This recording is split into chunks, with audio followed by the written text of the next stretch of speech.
Welcome back to Therapuss. It is now Wednesday, so I have fully recovered from my Sunday night, which was spent at the Zach Bryan show. Shout out Brianna. I love you more than anything in the entire world. Thank you for setting all of that up and bringing me on stage with him. I went with Tate. It was our little date night. Halfway, and we were just, we were dancing, we were singing, and halfway through the show, Brianna was like, do you want to sing Revival? And I was like, no. I was like, I don't think I can do that. I'm a little too anxious to do that. But then Josh's girlfriend, who I fucking adore, Gabby, was like, you have to do it. Like, please, please, please do it. You have to do it. And Brett was also in the audience with her boyfriend. And I texted Brett and I was like, do I do this? And she's like, you absolutely have to fucking do this. And then her sweet boyfriend texted me, you got this. Like, go up and do it. Like, you can do it. I know you can. And I was like, okay, I'm going to do this. I am going to do this. So then Zach does his final song of the set list, because then he does his, what is it? Encore. He does Quit in Time. And then it happens really, really, really fast. Brianna was like, okay, follow me. And then you walk back. He comes back out for Revival. You follow him back out. You wait. And then you go up. And she's like, go sing. And you're like, what? And she's like, go sing. And then so I don't know if there's probably a video of me looking back and being like, what do you want? What am I supposed to do? And then Zach is just the nicest person literally ever, and gave me a look like, come on, while he's performing to a sold out fucking show. And we sang Revival together and it was literally the coolest moment of my life. I remember being like, okay, I've peaked. This is definitely the coolest. So Brianna, thank you for pushing me to do that, and thank you for inviting me on stage. I love you guys. And by the way, I would just like to say that I think people forget sometimes how important the team behind someone is. And Zach's team was so incredible and so nice. So I just needed to shout them out. Specifically, Jay. I fucking love you, Jay. You made my night. You were incredible.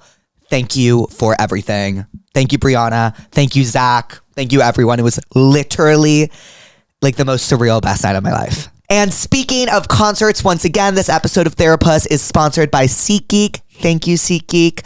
Use my code Therapuss10 for 10% off your entire order. You can see any concert you want to go to, and there are so many incredible artists on tour.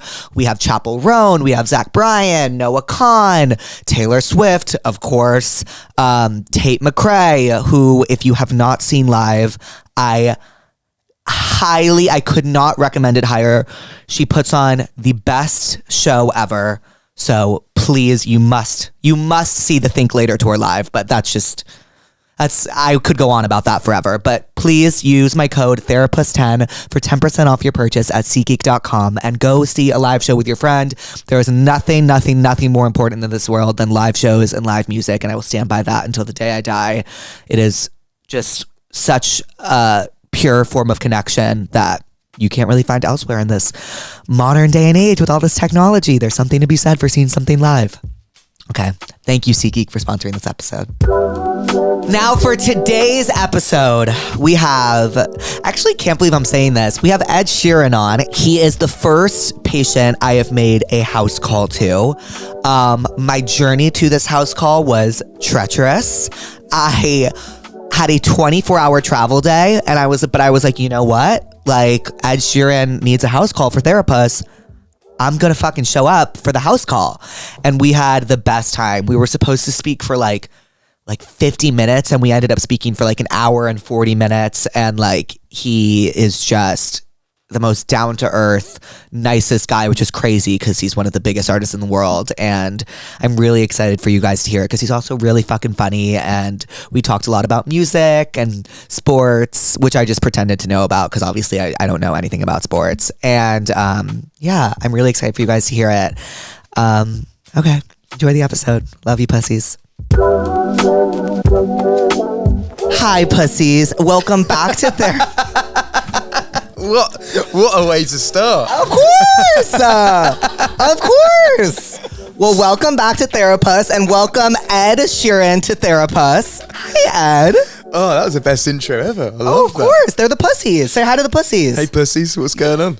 Well, this is, I want you to know, this is my first house call. Wicked. Well, thank you. For you. Thank you. Of course, we are in Boston right now.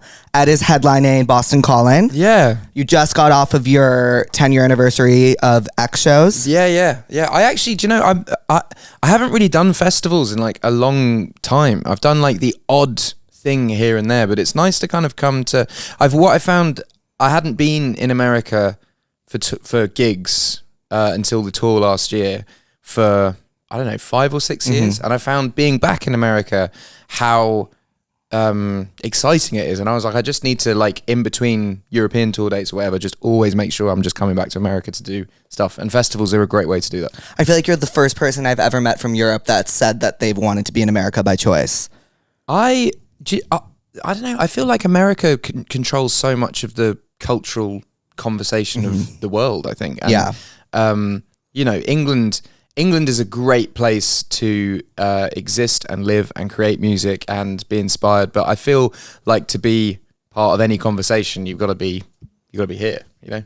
I mean, yeah, I love America. And I love it. And I get to go to basketball games and American football games. Yeah, you were at basketball game with Renee Rapp last night. Yeah. How was that? Great. I'd only ever been to 2 basketball games before. One was a Celtics Knicks game, and one was a Knicks someone else. Okay.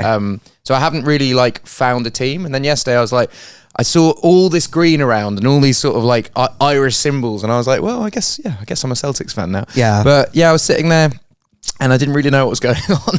And Renee was like, okay, if you shoot from here, it's a 3. If you shoot from here, it's a 2. If they foul and then they get another one, then it's 1. So she was explaining. Yeah. So I feel like I know now. Yeah. I don't know anything about basketball either. I feel like maybe the Celtics are like, because they're a really, really good team that win all the time, that maybe it was quite a obvious choice for me to be like, I'm a fan. I don't want to be like the guy that's the easiest though. Why would you root for someone that loses? Because I like Tennessee Titans. I like the who? The Tennessee Titans. I started rooting for them when they weren't doing that well because I lived in Nashville, and now they're starting to do quite well. It feels like, you know, I've been with them for. You lived in Nashville? I've lived in Nashville twice for a year each time. You like it? I love it. Yeah, I feel like as a city now, it's become a proper tourist destination, right. And I feel like I lived in it at the point where it was just turning into that, so it was more of a homely atmosphere, right. I guess. But I mean, it still is homely on the just not in the centre's crazy now. Yeah, you've been there in the last few years. I've never been. The Strip is crazy. I want to go. I've never been to Texas. I've never been to Nashville, which all blend together in my mind, by the way. Quite different. I know. Yeah. I know. But Nashville's like, as a country music fan, it's an amazing melting pot. Yeah. You know, it's great. Yeah. When did you live there? I lived there in 2013 and 2018. Got it. Yeah. So did you write the X album in Nashville? Most of it, yeah. I did some in New York. Okay. I did some in Nashville. I did some in Los Angeles, and like the last bits of it, like Thinking Out Loud and I'm a Mess, were in England. Wait, so where's your favorite place to write? So I have a theory that like instruments and rooms have songs in them, and I find that really good recording studios that have had lots of history in them actually have no songs in them. Because say Abbey Road, the Beatles took all the great songs out of Abbey Road, you know? There's a studio in LA called Conway, like there's loads of great songs that have been taken out of that place. So I like taking a mobile studio, renting random houses and making music in those, and I find that has always worked. I find myself, it's quite difficult to get inspired in a classic studio, but it's quite easy to get inspired if you like rent a farm in the middle of nowhere, right, that has never had a music studio in it before, and create music for like 2 weeks and then move out. Do you think that's because you're like sitting there and you're like thinking about all the songs? It's like when you're like hooking up with your partner and you're like thinking about all the people they've been with before. I actually haven't done that. Like, yeah, that isn't like something that jumps into my mind. That's just where my brain went. Intimate. So when you're intimate, you're just thinking about. Well, I'm never intimate, but I'm just saying, like in general, you know, like you're in a space that everyone's been in before, and you're like, I don't want to be here. Like, how am I going to make something as good? I think you just got to, do your best. When's your birthday, Ed? 17th of February. Aquarius? Yeah, Aquarius. When's yours? Do you like know anything about star signs? I'm not like my uncle is a astrologist, so he says a lot of stuff to me that is very spot on about like my kids or my wife or me, and stuff that relates to my life. But like I've never been someone who's like, because I'm Aquarius, therefore I'm going to be compatible with this. But I'm just usually just either compatible with someone or not compatible with them. Right. Friendship or relationship. But as I said, my uncle being an astrologist, like he's said a lot of things that have happened and have been spot on. So I believe in it, but not to a point where like, if suddenly you were like, well, I'm this and it's incompatible with Aquarius, I wouldn't be like, well, we're not going to get on. Right. Of course. I would. But my thing, I'm a Scorpio. Scorpio. Aquarius are so fun. You like to go out? Yeah. Yeah. I like to go in as well. Like, really? Yeah. I like to where I feel like you should be able to have fun wherever you are. Like that's Aquarius. I feel like we would have, like, you could go to a club, but also we could stay here, put on loads of music and get fucked up. That's like the opposite of me. That's fascinating. I'm like needing to go somewhere, or else I'm just like high in bed and I need to go to bed. So I think when you are somewhere though, that's a good vibe. Do you care if I take off my shoes? That's fine. It's so uncomfortable. Should I take off mine? Yeah. Your shoes are really cute though. I've just done a show though. I don't know if my feet smell, so I'm going to keep them on. No, it's okay. You can take them off. No, I'm going to keep them on. You never know, you know? You never know. I've just been on stage and not like a couple of days ago, I wore these and like, you know.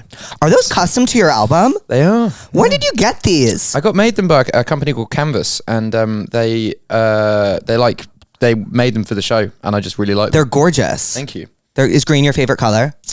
It is today. We're in Boston Green. No, my favorite color is probably blue. Me too. So we are compatible. We are compatible. I love Aquarius. I never said I didn't.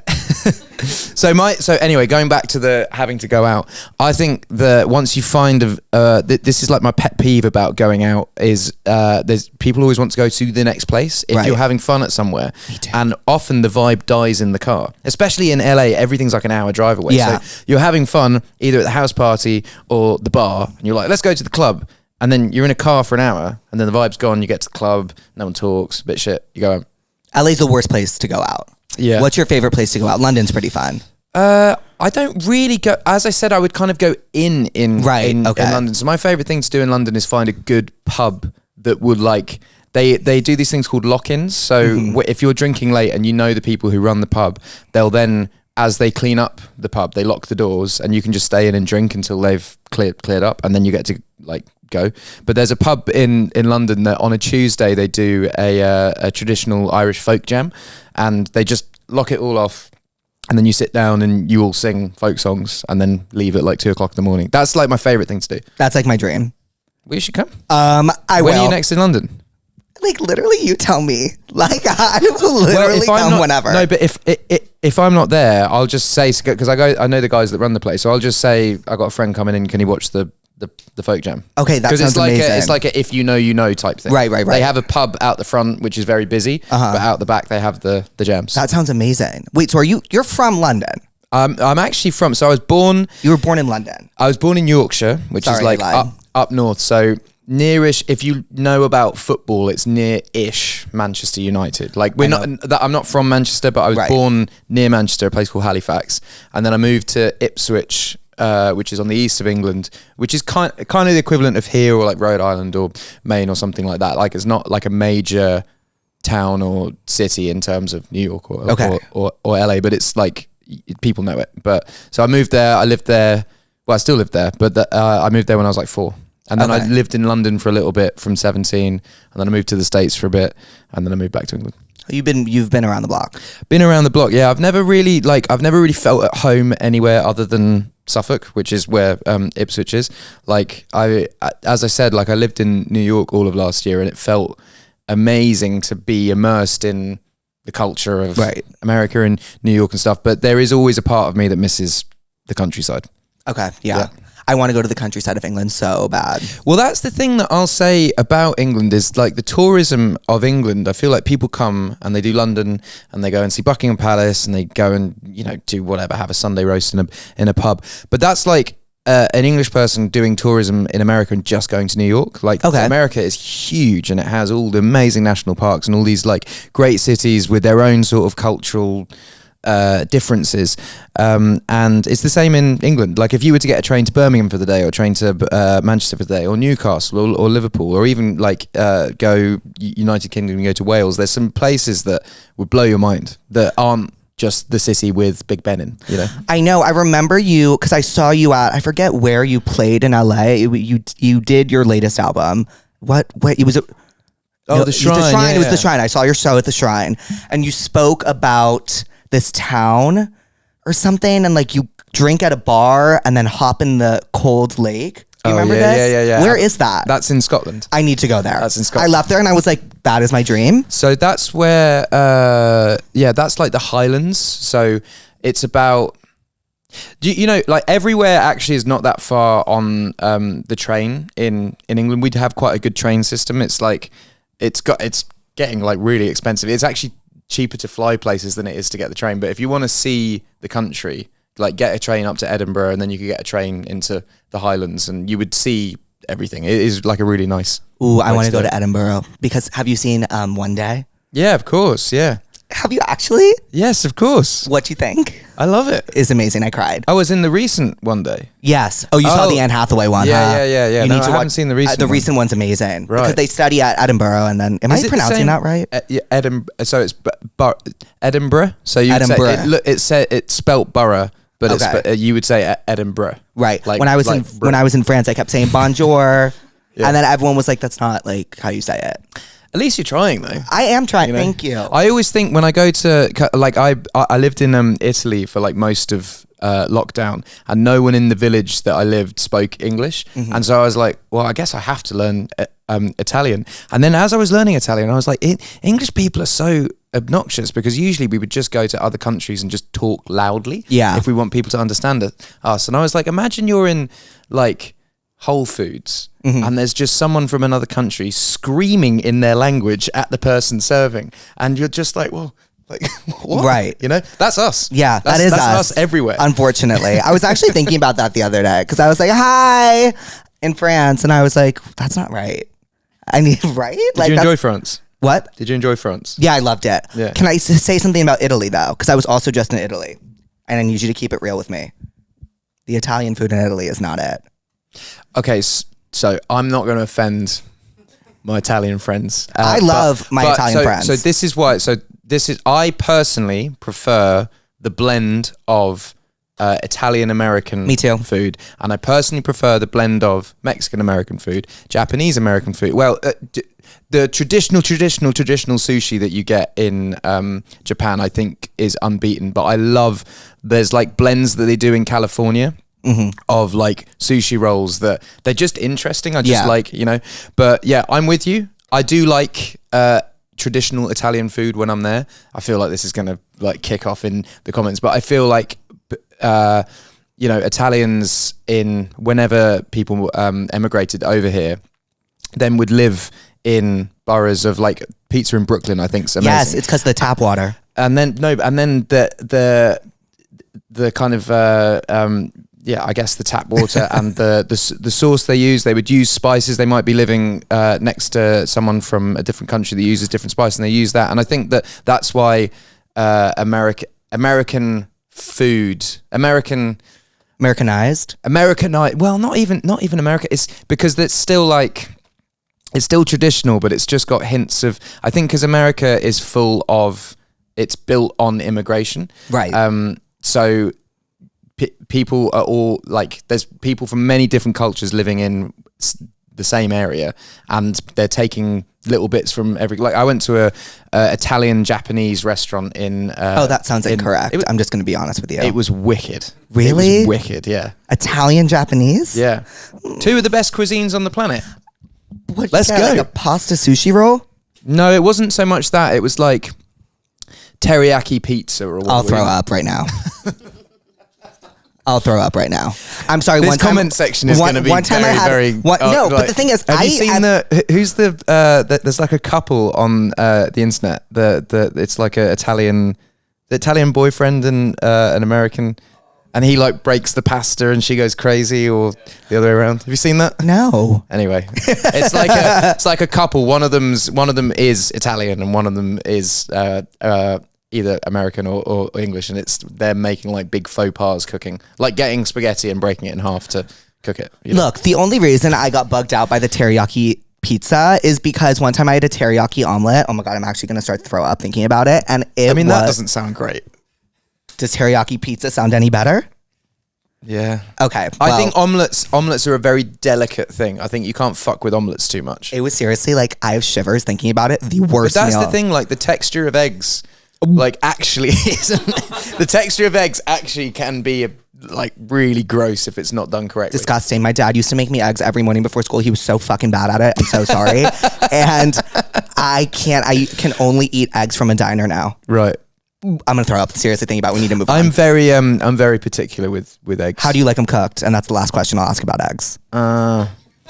If I'm out of the house, I'll usually have poached, because that's like, you can't really get grim poached eggs. But if I'm in the house, I do scrambled. You don't do hard boiled, do you? My kids do hard boiled. It's like, that's like the easiest snack for a kid. You just stick an egg in. We've got chickens at our house, so you just go and pick up the eggs, boil the eggs, take the shell off, and just okay. And then so they can just sit there. With you an literally have like a hard boiled egg fresh out the chicken. Yeah. Okay. Well, Ed, what are you therapist about today? If you need inspiration, I can start. Yeah, hit me. Okay. What am I therapist about? I don't really like how I constantly have to show my passport at every step of the way when I'm traveling out of the country. It's like, I have it, I promise. TSA. Yeah, I hate TSA. TSA. And what I want, I just want a bit of consistency. Yeah. I want like, okay, everyone, every time you take your shoes off, no lighters in your bag. You always have to take your laptop out, and that's just the blanket rule. And you are always going to get searched when you go through, and that's it. But like, sometimes I go, and it's like, nah, you can keep your shoes on, keep your laptop in your bag, do this. And then sometimes I got given, when I was making Multiply, I got given a engraved Zippo lighter from Johnny, who I'd made it with the lyrics of Photograph on. And I was flying, thank you, I was flying from, I think, LA to Nashville to then get my stuff and then fly home. And it had no lighter fluid in it. It was brand new in the box, and it was like, he'd given it to me for my birthday and blah blah blah blah blah blah. And it went through the scanner, and they just took it and threw it in the bin. And I was that's like, horrible. Yeah, and I was like, but it doesn't have any fluid in it. Like you can't. Anyway, it was weird. But yeah, TSA. You weren't like, I'm Ed Sheeran, what do you think I'm gonna do? Like, no. Oh mate, there was another time where I'd flown with I really like Napa wine, and I had a really nice bottle of Napa wine in my rucksack, and I'd forgotten to take it out, and they took it out, and they were like, "Look, you can't have this." And I was like, "Please do me a favor, just take that home and drink it with your partner." Aww. And he just put it in the bin in front of me, and I was like, despicable. I was like, "It's a really nice bottle of wine. Just take it and drink it with your partner." And he just like looked at me and just put it in the bin. But anyway, there's obviously really nice people that work for TSA, and just sometimes you have a bad experience. yeah, I have bad experiences quite frequently. You don't have pre-check? Every now and then, yeah. Every now and then. You got to make sure you have it all the time. We do pre-check for like I know the people at the New York airport, so we get it's a guy that like runs the car company that we use, like knows all the. Right. I think he used to be NYPD, and he's just got the hookups. But yeah, not everywhere. Okay, well, so what are you pissed about? What am I pissed about? Oh, my football team. Ipswich, who have had 22 years of not being very good. It's not like in America. In America, you just have a league. If you're bad, whatever. If you're bad in England, you get dropped down to a lower league. It's less money, you're not on television. And if you're bad, you get dropped down to a lower league. And then it's just like that. It sends clubs into like spirals of bankruptcy. So we were in a really low league, not on television. And then we got this amazing manager who then took us into the next league, which is sort of on television. And then that amazing manager has now taken us into the Premier League, and we're now back on top as a football club. But there's rumours that Chelsea or Man United are going to poach him and take him. That's horrible. So I'm a bit pissed about that. Okay, well, tell them that you don't want them to do that. You can't, mate. It's like, it's his career. He's a great coach. And they will obviously pay him more than Ipswich, but I would just love one season in the Premier League with an amazing manager who knows the team and can, I want the best crack at the season. I wish you could see my brain trying to follow this right now. Wait, so did you ever play sports growing up? I mean, yeah, a bit. I played football a bit growing up, but I was very much like the only thing I was good at was music. So that's sort of what I focused on. Right. I didn't really, none of my spare time was used. When I was like 10, I played for a football team, but as soon as I picked up the guitar, I was like, I'm not doing anything else other than music, including schoolwork. I was just like, I was like, I don't need to do my exams because my exams will not help me become, all I need to do is write songs, perform. And I was very sort of clear.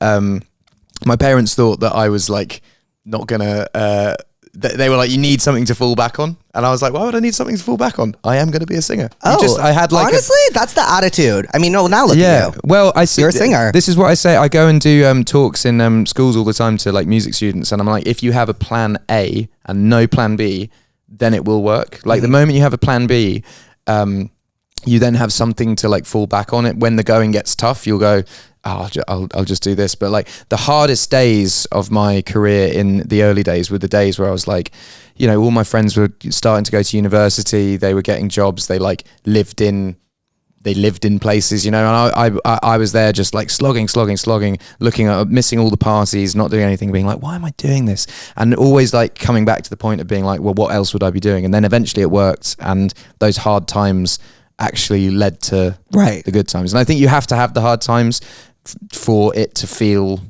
like you deserve it. I think like I don't feel like I have imposter syndrome because I've been on the journey. Does that make sense? Yes, no, that makes makes total sense. It's because when stuff happens really fast, then you have imposter syndrome. But if it's a slow burn, then you're like, okay, like I know I deserve this because I know what I've gone through to get here. And when you get on stage for the first time and 10 people have bought a ticket to your gig, you're so fucking grateful. And it's not like you don't see the 200 people that haven't bought tickets, you see the 10. Yeah. And the empty room behind it doesn't exist because you go, I'm just so grateful that like people have turned up. Whereas I think if I'd gone in here and you start doing those, I don't know, I think you'd feel a bit more different about it. No, 100%. Was there a moment that you're like, not like an I made it moment, but like, okay, this is going to work? Honestly, it was the first paycheck that I got from music, and it wasn't anything big. It was I played a wedding, and I didn't even play my songs. I played for 2 hours at a wedding, and I just played covers, and I got paid £200, which to me at the time that was pretty much my rent for the month. And I remember just being like, oh, I can make a living out of music, and it wasn't like I'm rich. It was just like, oh, if I do this every week, that's my living done. Yeah. Like, and this can be my job, because everyone would always say get a real job.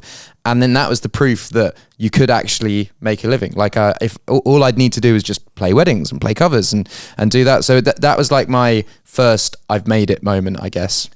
And then I guess the next I've made it moment would be the first gig that someone who you don't know buys a ticket to your show. Right. Because I would always get my friends to come to gigs. So the moment you have people that are just coming of their own accord, I was like, oh, this is really working. So what was the first song for you that worked? Was it the A-Team? Yeah, the A-Team, yeah. I remember when it was the iTunes Song of the Week.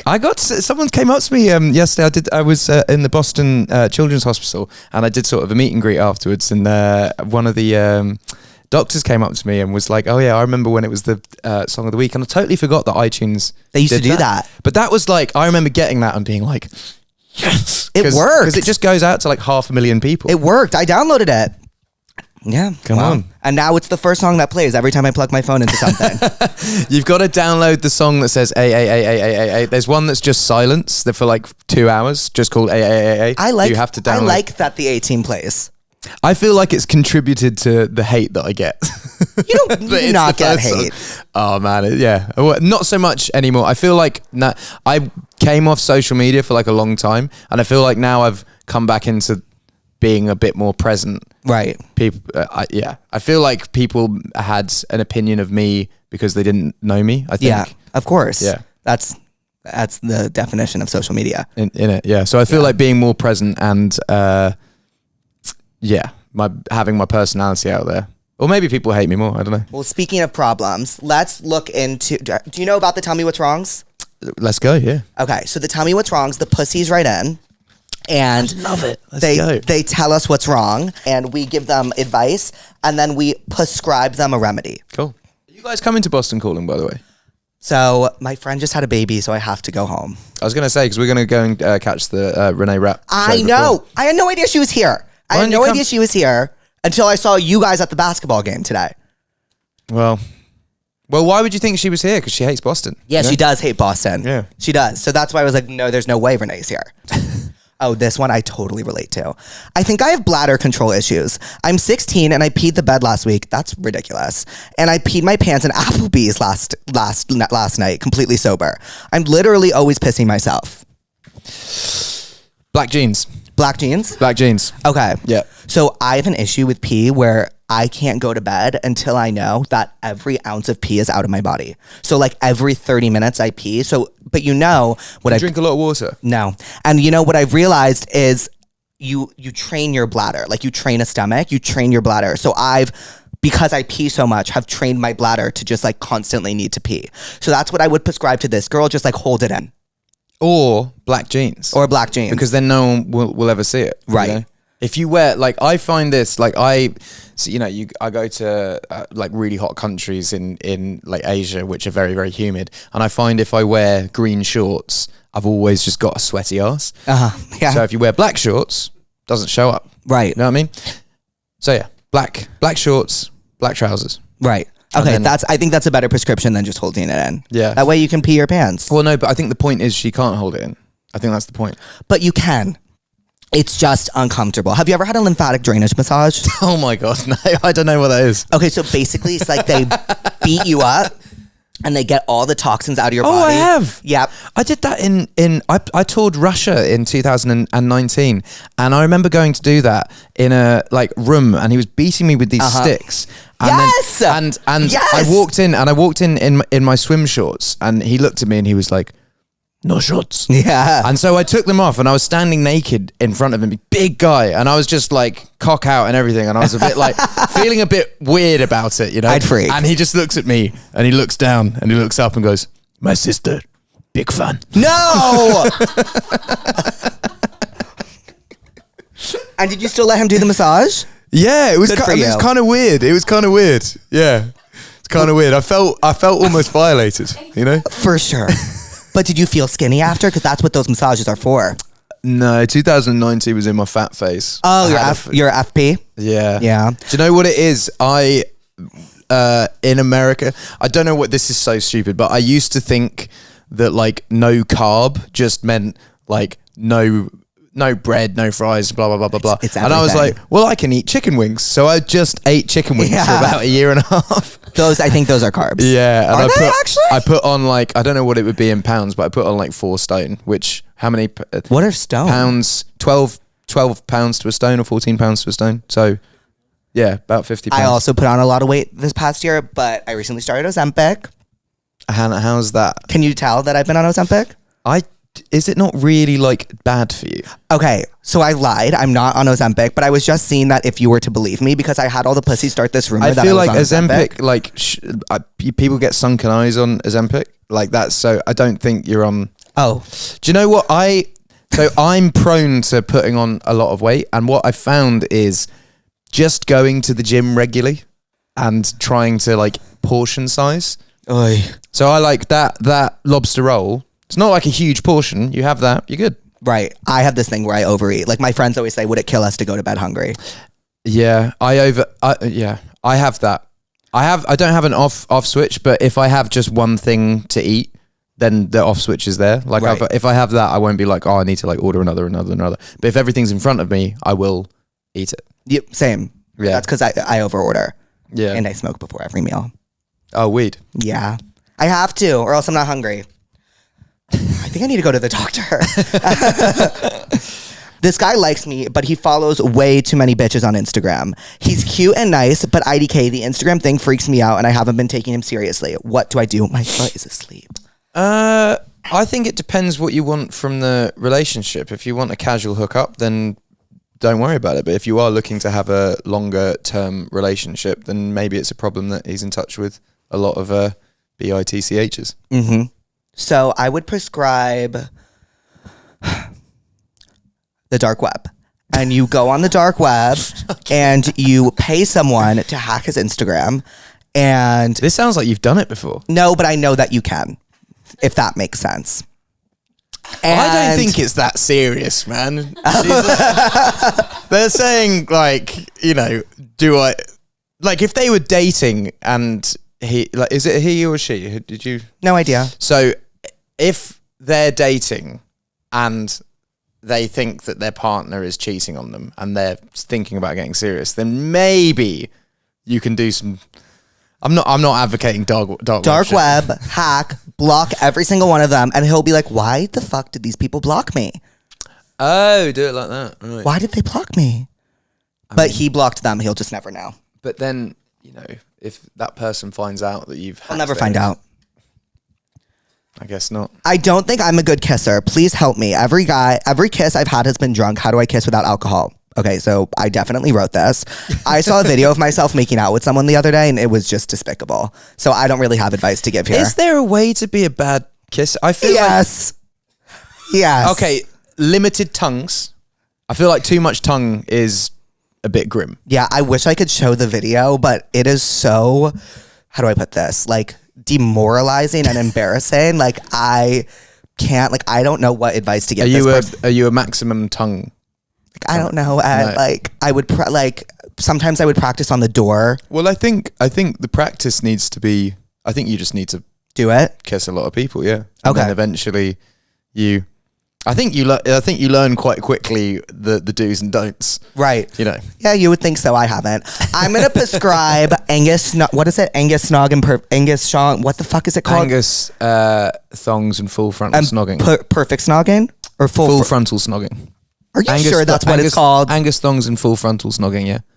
Can we please check this? That is what it's called in England. I think they're two different names. Yeah.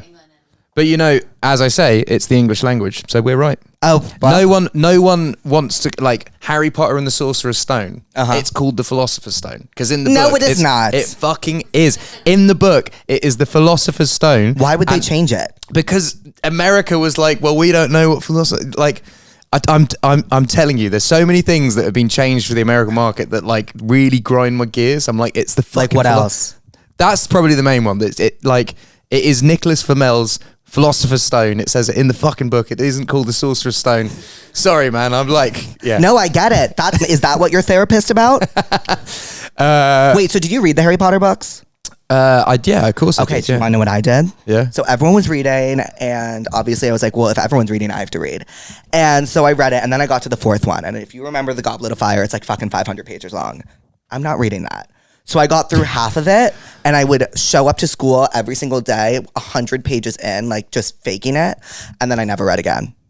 But I told everyone I finished the entire series. I actually, do you know, the only books I read as a kid were Harry Potter, and then I never read again. And then I was on my honeymoon, and they had the Harry Potter books on the boat we were on, and I was like, oh, I'm gonna start reading this, and now I read all the time. So it's actually got me into reading again. I'm reading Three Body Problem at the moment.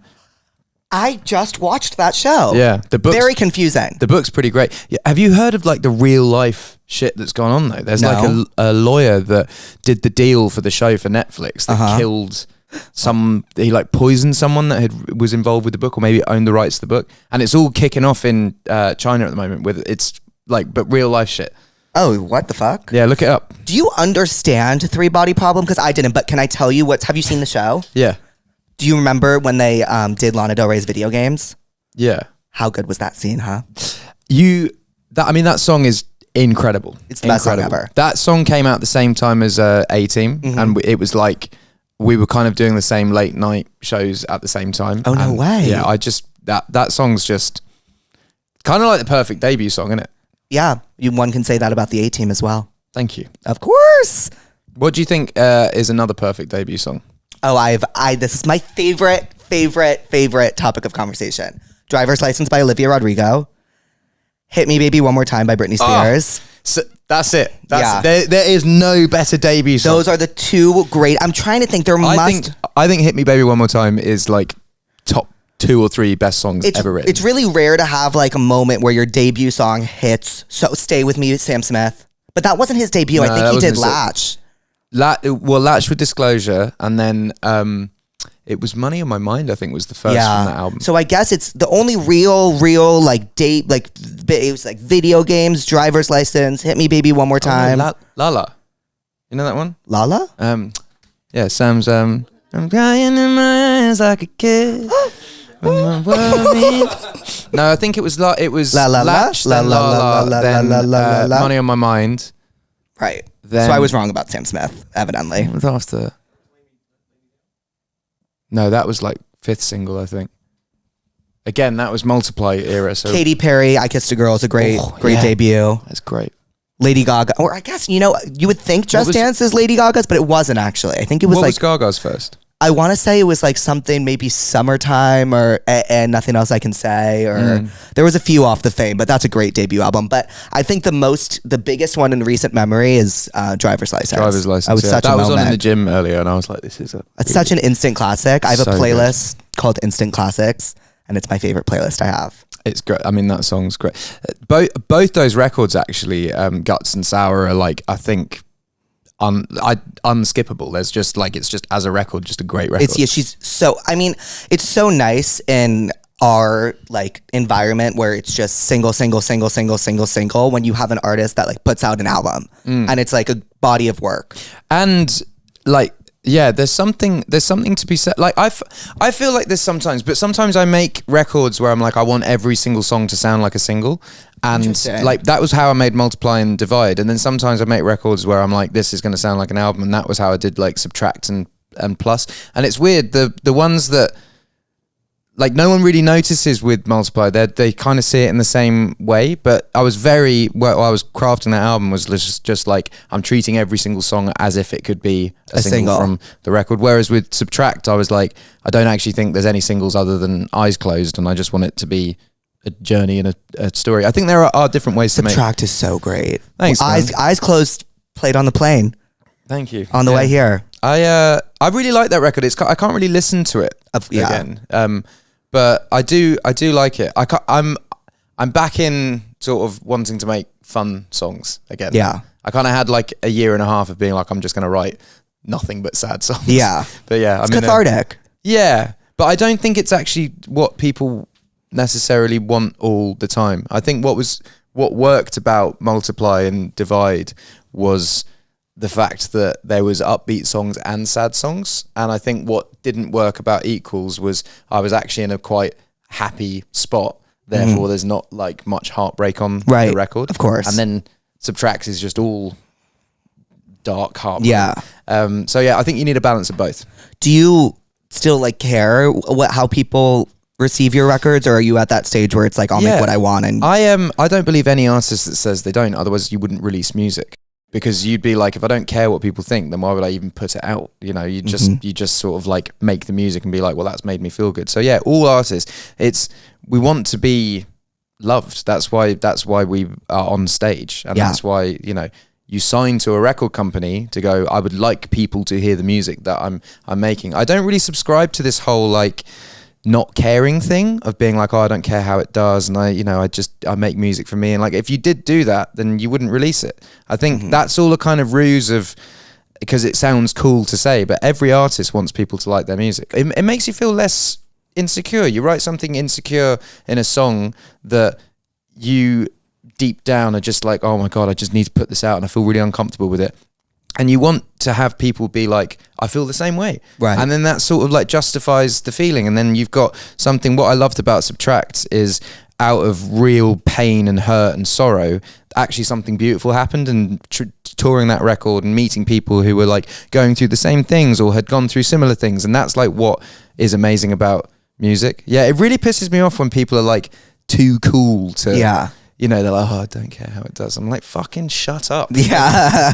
You do. Everyone does. I wouldn't say everyone does. That if you're signed to an indie label and you like, there are definitely people that I know that don't tour, they don't promote the records, they put the records out on an indie label and they keep it moving. Those are the ones that actually don't care.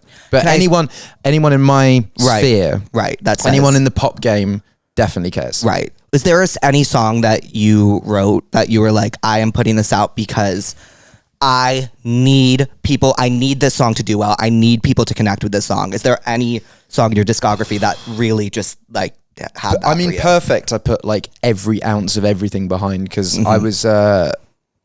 Do you know the lawsuit with Thinking Out Loud was like a big blow to my confidence as a songwriter because I put all of my time and effort into being a songwriter, and it's something that I take really seriously. And then suddenly it was like questioned, and then people were like, "Oh, he just steals songs and stuff." So, and that was like my big ballad at that time. So Perfect was this thing where I was like, I'm going to write a song 100% on my own, and I'm going to make sure it is bigger than Thinking Out Loud. Wow. And I'm going to prove to people that I am a songwriter and that songwriting is my craft that I work on. And so I put everything into the video of that, everything into the production of that, everything into the promotion of that. I managed to snag Beyonce, to get on it, and it ended up being, like Thinking Out Loud never went to #1, Perfect went to #1. And Thinking Out Loud never went to #1? No, it's like one of the longest #2s of What? Yeah, it was Uptown Funk time. So Uptown Funk was just that one was there. everywhere. Yeah. Wait, so was this you? Were you the one that got on the stand and started playing the chords? Yeah. And you did so cool. Well, do you know what it is? It's a lot of these lawsuits, a lot of them are brought by non-musicians, and they kind of get told that they have a case, and they're like, well, this is the reason you have a case, is because the chords are similar. But any musician would be able to be like, well, there is a toolkit of chords that are used with songs, and there's only a certain amount of ways that you can do it in different orders. And then if you have those chords, like there are certain notes and melodies that are going to sound good over that. And anyway, I feel that there's times where I've heard songs that sound near identical to songs that I've written, but I know the way that songwriting works, like it's no one goes in the studio and goes, let's steal this song. Everyone obviously people get inspired by music, but that's why that's kind of the linearness of it. The Beatles were inspired by Chuck Berry and Elvis Presley, and that's why they started off doing rock and roll, and then they got inspired by Ravi Shankar and went to India and made all this. You're inspired by different musicians and genres and songs and times, and that is just how music works. And it's kind of like a lie to pretend that it doesn't. No one is making truly original music in 2024, right? Because in 2024 everything's already been made. We're just basically fusing. It's the cuisine thing. It's right. Japanese food mixed with Italian food. That's where we're at now. It's taking things that have already been and blending it and making it your own. And I feel like over my career, that's how I've made songs. Is I would listen to hip hop, but I'd also listen to singer-songwriter music, and I'd also listen to folk music, and that's where something like Galway Girl would come out. I'd make a song where you would rap, but then also have trad music in it. Right. And I think that's an important thing to remember in music, is it's all been done before. Right. Who are some of your biggest inspirations, whether that be songwriting or production or? I think songwriting. I think someone like Max Martin. I think it has just got the. He's got it. Yeah. And I've been fortunate enough to work with him on all sorts of stuff. We won an Emmy recently for a song that we did for Ted Lasso, which is so different to the Justin Bieber I Don't Care song.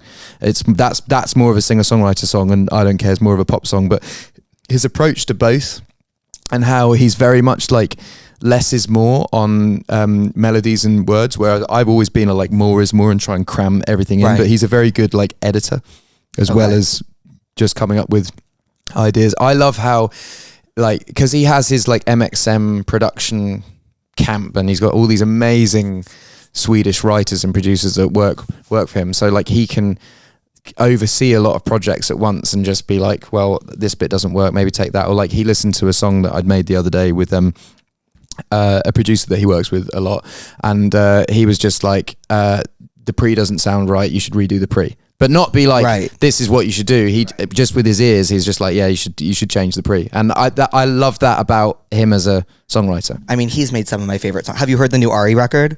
Loved it. I Loved mean, it. The We Can't Be Friends. We Can't Be Friends. Incredible. So the guy that produced that, I'm working with at the moment, Ilya. Yes. But he, so the first time I worked with Max, he came to stay with me in Suffolk, and the night before, I just got a load of wine in, and I was like, before we work, like, let's like let loose together a little bit. And we got really, really, really drunk. And at about 2 o'clock in the morning, I was like, Max, I know you have it, but play me the original demo of I Want It That Way. And he had his original demo That's of it. so cool. And he also had the original demo of Baby One More Time. I was about to say. Do you know that they got Mutt Lang to rewrite I Want It That Way just before it came out? They were like, because Max was obviously written I Want It That Way in kind of broken English. He chose lyrics that were phonetically, tell me why, like phonetically. And the record company, I think, were like, oh, these lyrics don't really mean anything. Let's make sure it means something. So they got Mutt Lang to rewrite it. And the Backstreet Boys recorded it, and it's on YouTube. So you can find this song with it's totally different lyrics, and they scrapped it just before it came out. They went, actually, no, the original version. But you can hear the Mutt Lang version on. Mutt Lang, why is it? Mutt Lang did he do Shania Twain? He did Shania Twain, yeah. Wow, I'm really proud of myself for knowing that. Yeah, he was married to Shania Twain. Yep, I knew that because I watched the Shania Twain documentary. I love me Shania. Yeah, me too. She's great. Jinx! Are you having fun? Yes. Oh, me too. I also feel like I chatted about football for 20 minutes, which I don't think is necessarily yes it is. It's all we're just hanging out. Cool. My ex-friend and crazy roommate blacked out at our college bar and poured a drink on me, pushed me, and kept flipping my friends and I off. I don't think she remembers it because she was blacked out, but how do I get revenge? Do you believe in the blackout thing? What do I believe? You've never blacked out before? Oh no, I mean I have, but it's more like passing, like. Right, you pass out. You don't. There was one time actually I was in and I was drinking Cafe Patron and I went to bed. This is not really blacked out. This is like sleepwalking, and I sleep naked. Okay, I enjoy the freedom that it brings to my life. And I got up in the middle of the night to take a piss, and I opened the toilet door. And I walked out, and then suddenly the door closed, and I opened my eyes, and I was in the corridor, completely naked. What? Without a key to my room. So I was just standing there naked, like, CCTV, and I'm just like, oh, fuck. How did you get out of that? Well, I was looking around. I was like, how do I get out of this? And there was someone's room service tray was outside their room with a napkin. And so I took the napkin, and I covered my junk, and I went into the lobby of the hotel all the way down, and I walked up this like 4 o'clock in the morning. No one's there apart from someone, and they looked at me kind of like, because I was playing that weekend, and so they looked at me like this, and I was like, please don't fucking tell anyone. Can you let me in my room? And then they came up and let me in my room, and my security guard wiped the footage the next day. Pretty sure he filmed it on his iPhone, so he's got something to blackmail me with. But yeah, it was a thing. Wow. Yeah. So that's like not so much blacked out, but definitely like my most embarrassing. No, yeah, I've blacked out before, actually, like multiple times. But what was I going to say? In terms of this girl and her friend that she wants to get revenge on, look, I'm sorry your friend blacked out and was mean, and that's a conversation to be had, but there's no revenge necessary. Like, that's more like revenge is bad. Revenge is, and I'm the most revengeful person ever. I think just be aware next time. There'll be a certain switch that you see in your friend where you're like, "Ooh, this is going a bit south." Yeah, and then that's the time for lots of water, lots of bread, and a taxi home. I prescribe the show Intervention. It's a show where they just like basically are like, you have a problem, right? Yeah. Do they like unpack the problem, or they just? Of course, point it's an intervention. Right. It's amazing. Have you seen it? Or obviously not. I just explained it to you. Yeah. What am I watching at the moment? Oh, I just watched Baby Reindeer. Me too. Yeah. How good was that? It's incredible. Richard Gadd is amazing. Yeah. Have you seen the Piers Morgan interview with the? No, because I think giving this woman a platform that like did all this. Is it definitely confirmed it's her? I mean, Seems like it. You watched the interview, didn't you? No, I didn't. You wouldn't know. I saw a clip on TikTok, okay? Because I remember I watched the full interview and about 10 minutes in, I was like, maybe it's not. And then by the end, I was like, it definitely is. You know it. Well, I saw a clip on TikTok and she sounds like her. So I was like, yeah, this makes sense. Did Piers Morgan? Well, so you just went, oh, she's Scottish. Yes. So it must be her. Yes. Like literally. Is Richard Gadd Scottish? Wait. Yeah, question he is, about yeah. Scotland. He's from Fife, I think. Question about Scotland. And I need you not to be like, Jake, what the fuck? Is Scotland in England? So never say that in Scotland. Okay. You'll get into a fight. Oh, okay. And never say that Wales is in England. And never, ever say that Ireland is in England. Or ever say that Ireland is in the United Kingdom. But it is. It's not. It's not. Northern Ireland is in the United Kingdom. Okay. So the United Kingdom is Northern Ireland, Wales, England, Scotland. Scotland, Northern, well, not so much Northern Ireland. Scotland and Wales both have like, it sort of manifests as jokey, but Right. like there's problems dating back, hundreds and hundreds of years Right. of like England. We haven't got a great history. not the best. Most of the world's problems stem from England's colonialism. Right. Like We the tea. haven't- We're in Boston. The everything. Tea Party. Yeah, The Boston Tea Party. tell me we don't learn that in school. You're kidding. It was the most ridiculous thing of all time. So to protest England, like, look, I didn't really listen in school, so like someone stop me if I'm wrong. It was like America, and America had just started or whatever, and they were like vibing, and they were like, we're like not down for England anymore. So to protest England, they decided to dump all of their tea in the Boston Harbor. Right. It's just ridiculous, almost. That showed him. Oh yeah. It was what was it? It was to protest taxes on tea, right? Right. No, yeah. What? So anyway, England have had quite a bad history of being bad with like Ireland and Scotland and Wales and kind of everyone, but it's kind of manifests itself in jokey ways because obviously like people nowadays have nothing to do with the history, but if Scotland play England in rugby or football or Wales play England, or that's when the sort of rivalry comes out. Right. I'm half Irish, so I've kind of got like straddled both of it. Whereas Irish people and English people really do get on now, but there's been a lot of history. Right. Yeah, so I'm kind of like stuck in the middle. Oh, okay. So okay, I see. Like I've kind of got I support England football, but I would also like Support in Irish football. I think if Ireland, they play football I think in Ireland? I think if the Republic of Ireland were playing England in a football game, I would support the Republic of Ireland. I think, but that's because they would be Tea, literally. no, but they'd be the underdog. Yeah. Yeah. I can't get over a friendship that ended like a year ago. Ugh, I get it. We were both kind of in the wrong, but I was the one who dealt with the repercussions and was low-key shunned by my whole school. Why am I still hung up on her? Have you ever had a friendship that ended that you couldn't get over? Yeah. I think it's well, I see life as chapters of a book, and I feel like you can have main characters in each chapter. But it still doesn't mean it doesn't hurt when you've had a lot of history with someone and then that's just gone. And Of course. and then it's difficult to remember the good times, I think.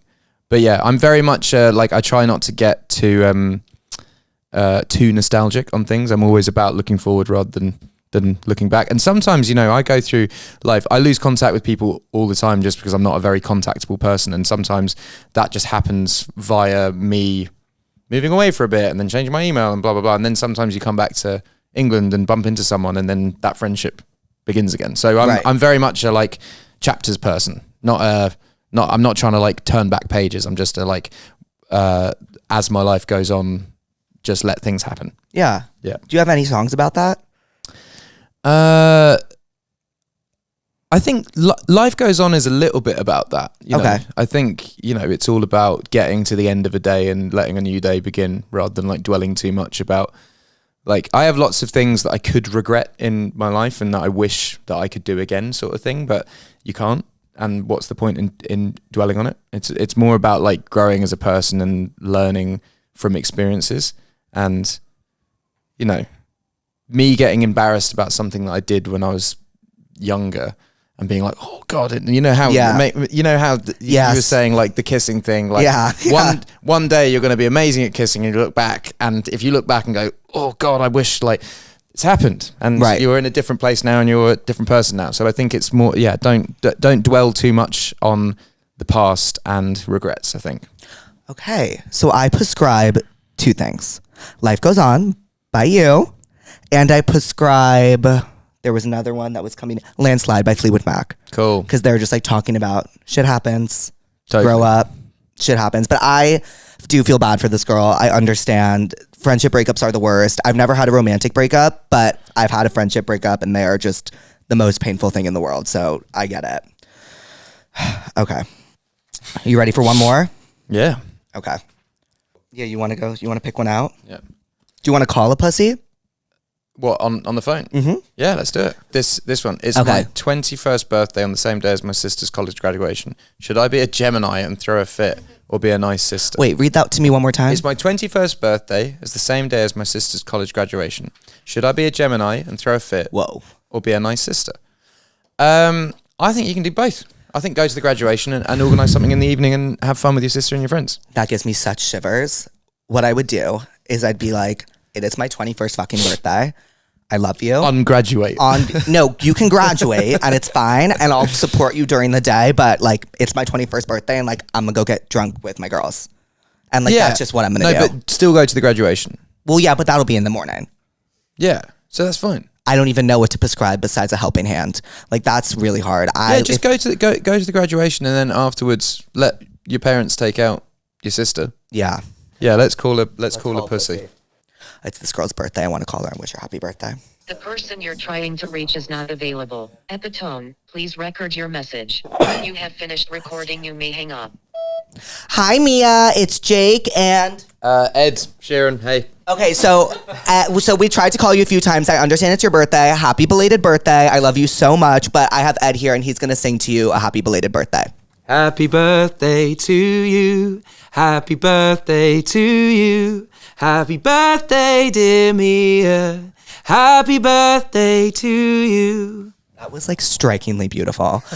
Ed, thank you. Mia, happy birthday. I love you. Wow, that gave me full body chills. That gave me full body chills. Okay, let's try one more pussy. We'll see if they can answer. If this one doesn't answer. Hello? Hello? Hi. Hi, it's JakeShane. Sorry? Hi, it's JakeShane. Oh my god! Oh my god, Jake, I'm at Boston calling right now. I'm with Ed Sheeran right now. Hello. What? Yeah. Wait, I'm about to like literally see Renee rap. Wicked. Me too. I'm about to go and watch her side of stage. Jake, I literally love you so much. You have no idea.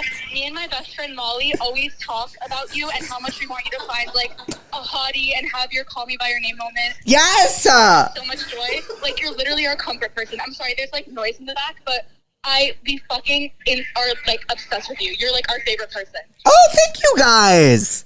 Are you going to watch anyone seriously. after? Hi. Are you? I'm excited to see you later. Oh, did you? So you're gonna see Ed later? Yeah, I'm gonna see Ed later. He comes on around like 8 something, I think. I'm here. Oh my god. Ah! Wait, Jake, are you also in Boston? Yeah, but I leave shortly after. Oh my god. Okay. Well, I love you guys so much, and I did not expect this call. I'm like freaking out. Okay, well, we love you. Say bye to Ed. See you later. Bye, Ed. Bye. She's so excited. Yeah.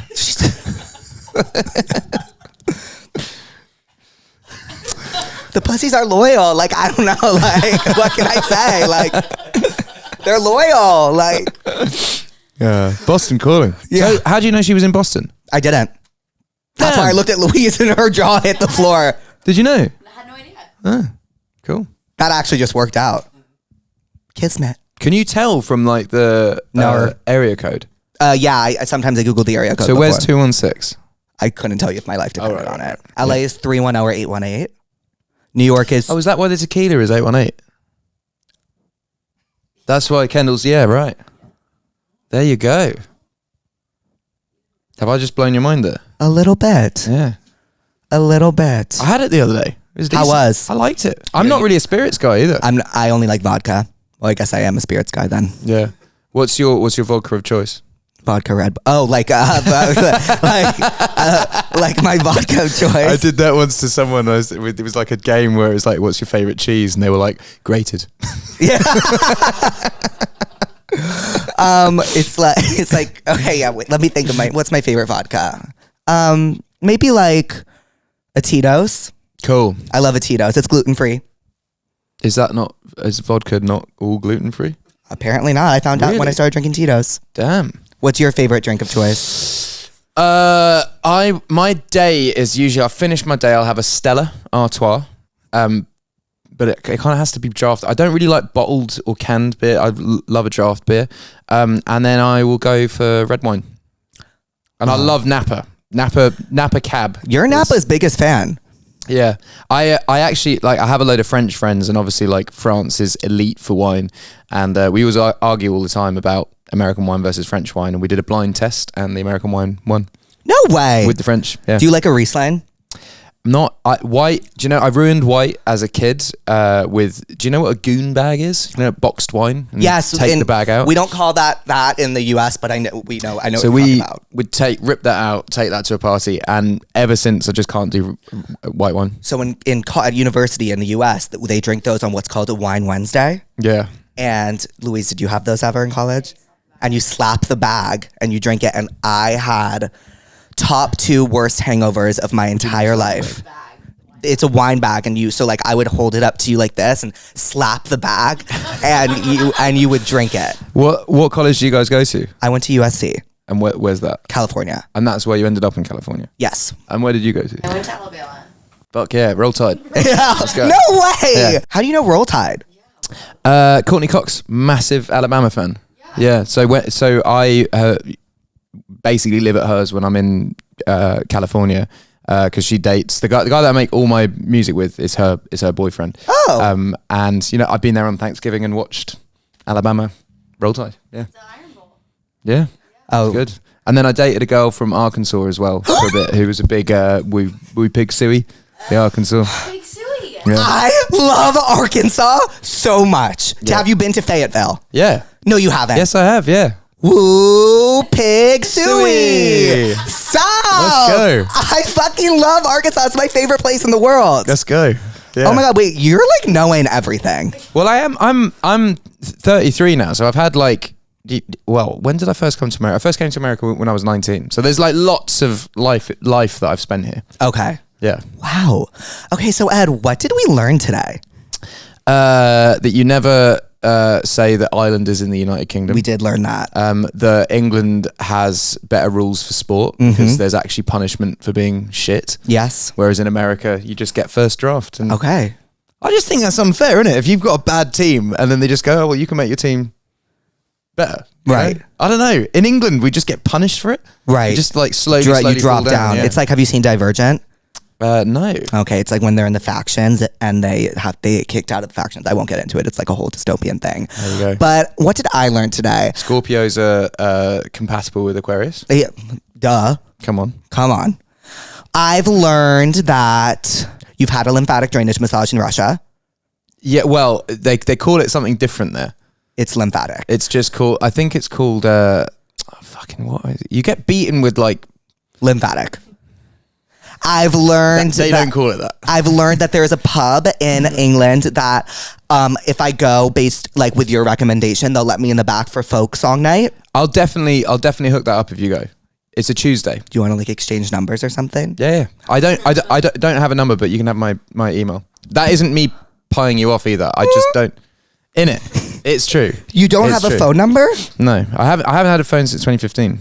Wait, I I'm haven't. so sorry. They gave me a I'm phone. so sorry. They gave me a phone recently to like do so if I went to the Celtics game, I have something to like video stuff that would then go up on social media, but it's not like an active working phone. Why did you get rid of your phone? When did you get rid of your phone? What? Got rid of it 2015 December, and I found, I had the same number from like age 15, I think, and I got famous, and I had 10,000 contacts in my phone that were just people would just text the whole time, and I was just constantly just in touch with a lot of people.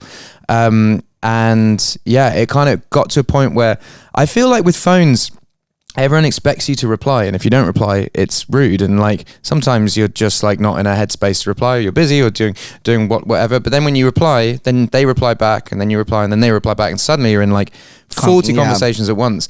And you might be like, I found myself sometimes like having dinner with my dad, and then my phone was just going, and you'd be thinking, oh, who's texting me? And you get it out, and then suddenly you're in conversations. And I just was losing real life interaction. So I got rid of it. I got an iPad. I moved everything onto email, which I reply to once a week, which is very like, I have an hour of my time on like a Thursday or Friday. I sit down, usually in the car. I blast all the emails, catch up, do all the talking to whoever, and then that's it. And you can really like limit your time. So I went to dinner after the Celtics yesterday, and you just leave your iPad in your hotel room. I had dinner with my best friend. We caught up. We had like a long chat, and then that was that. And I think it's a better way. No one expects a reply to an email instantly. Like it's a cultural thing where, the WhatsApp tick happens and you have to reply because, oh, you left me on red. Whereas with emails, it's like, you're going to read it when you're going to read it, and you're going to reply when you're going to reply. I think the key is just to reply. Whereas with a phone, I just never replied to anyone, which I just think is rude. This is fascinating because when I lose my phone for like 5 minutes, like I can't even describe, like there'll be studies about this, I'm sure one day, how addicted I am to my phone. Like I literally start shaking and scratching myself. But once you've lost that, I really admire this whole thing you have going on. But also like boredom creates amazing shit. Like if I wasn't bored, like I find myself, I go for dinner with my my wife, and she, she'll go to the toilet at a restaurant, and she can sometimes take a while. Of course. And usually 10 years ago, I would take out my phone and you'd flick through Instagram and you'd reply to messages. But when you're just sitting doing nothing, or waiting for a train, or waiting for a plane, or whatever, and your brain, that's when you're like, that's when I'll think of a lyric or a melody, or be like, you'll have an idea about where to go next with your career, or like I had an idea for a tour the other day where I was like, oh, that'd be quite a cool idea for a tour, and that just comes out of boredom because your brain just starts ticking. And I think this stops boredom, and boredom is what nothing creative ever has come out of being connected like the whole time. Boredom is what makes someone think of an iPhone, right? I think was it Johnny Ive who thought of the iPhone? I know Steve Jobs, but I think Johnny Ive maybe. Anyway, I don't know. But that probably came out of boredom, of him thinking what's next, rather than him being on a device and being like, do you know what I need? A smaller device. Oh, you're like a legit artist. Yeah, you're an artist. Wow, that's one of the most admirable things I've ever heard. You'd be surprised. Try and be bored for an hour a day. Okay, I'll try. Have a walk. I'll try. Yeah. Oh wait, I had one more thing to ask you. Oh, you said that when you're bored, this is when you think of the best lyrics and the best ideas. What was there ever a moment where you thought of a lyric and it's like one of your most well-known, or it's in one of your most well-known songs, and it was just like you remember exactly where you were, you remember exactly how you thought of it? Probably, the one that's like the most memeable lyric is the when your legs don't work like they used to before, and that came my gran had lost her ability to walk, and the song was basically written about. I was like, that's eternal love. My grandparents had been together for like 60 years, and she'd lost the ability to walk, but I knew that my my grandfather could still sweep her off her feet figuratively. So I remember thinking of that lyric, and then that song kind of went. The song isn't about my grandparents, but the inspiration behind the first line, I remember being like, talking to Amy, who I'd written the song with, and I was like, look, this is the story. And I just thought it was quite just quite a cool way of saying it. Like when your legs don't work like it used to before, and I can't sweep you off your feet, like the love is still there, Oh my God. Anyway. Okay, well, Ed, thank you so much for coming on Therapuss. Do you want to give the pussies a little bye, pussies? Pussies, I love you. Goodbye. And see you at some point in the You future. should, do you know what? You should let me know when you're in London. I will hook that up. Okay, yes. Let me put my Your email in? deets in. Yeah. Yeah, your email. Okay. And I promise you, I am good on it. If Okay. you don't get a reply at least once every 2 weeks, I'll just then show up at your something- house. Yeah. Yeah. Do you know where? Actually, you could probably Google where I live. Oh, damn, that's scary. Yeah, I have got a lot of fucking security there now. Oh, okay. Well, I'll just Yeah. say it's Jake, We and they'll they be like, kind of like of course. the press. Like I had to get planning permission for this thing at my house, and there's just loads of press on it. And then, mate, this guy came once in a car with speakers and just parked outside my house and played a show. My neighbours fucking hated it. Did you think it was kind of funny or creepy? Oh my god, that's just typed all of that. Oh, blur that out. I just turned that to the. Don't let people know my email address. Thank you. Trust me, it will cut out. Thank you. Ed, can I say I love you? I love you. Oh, okay.